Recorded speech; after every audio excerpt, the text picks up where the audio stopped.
இறை இயேசுவில் அன்பிற்குரியவர்களே, தாயாம் திருவையோடு இணைந்து பொது காலத்தின் 25வது வாரம் வியாழக்கிழமையிலே உயிரோடு உள்ள மானிடத்தின் மாண்பினை நாம் ஏன் பாதுகாப்பதற்கு மறந்தோம் என்ற ஒரு சிந்தனையை இன்று நாம் சிந்தித்து பார்க்க அழைக்கப்படுகின்றோம்.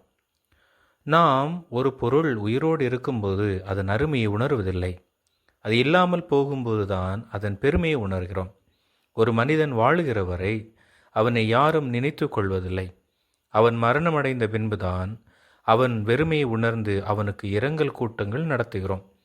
வாழுகிற வரை வாடகை வீடு கிடைக்காமல் கஷ்டப்படுகிறவனுக்கு செத்த பிறகு மாளிகை கட்டி நினைவாலயம் ஏற்படுத்துகிறார்கள். உயிரோடு இருக்கும் வரை பெற்றோர்களுக்கு சோறு போடாத சிலர் அவர்கள் இறந்த பிறகு மலர் அலங்காரங்கள் செய்கிறார்கள். வாழ்கிற வரை அவர்களுக்கு கட்டிலை கூட செய்து தராதவர்கள் அவர்கள் உயிர் விட்ட பிறகு சந்தனத்தால் சவப்பெட்டி செய்கிறார்கள். தினமும் நம் வாசலில் நின்று நமக்கு நிழலையும் காற்றையும் தருகிற மரத்திற்கு நாம் என்றாவது ஒரு நாள் நின்று நன்றி செலுத்தி இருக்கிறோமா? அது ஒரு நாள் புயல் மழையில் இறந்த பின்புதான் அதன் இருத்தலின் அருமையை நாம் உணர்கிறோம்.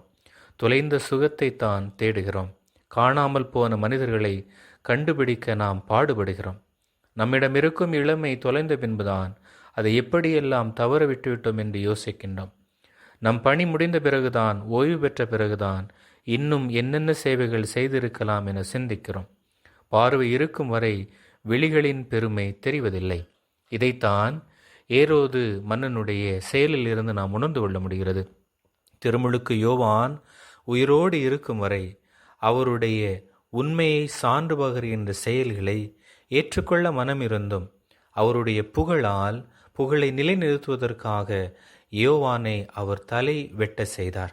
ஆனால் உயிரோடு இருக்கும் வரை அந்த மானிடத்தை பேணி காக்காதவன் இயேசுவினுடைய செயல்களைக் கண்டு அவருடைய புகழ்களைக் கண்டு இன்னொரு மானிடமாக யோவானை அவன் பார்க்கின்ற பொழுது அவரை கண்டு அச்சம் கொள்வதும் அவரை பார்ப்பதற்கு தேடுவதும் மனித மனம் தவறும் பொழுது எத்தகைய தீங்குகள் இழைக்கின்றது என்பதையும் சிந்திக்க நாம் இன்று அழைக்கப்படுகின்றோம்.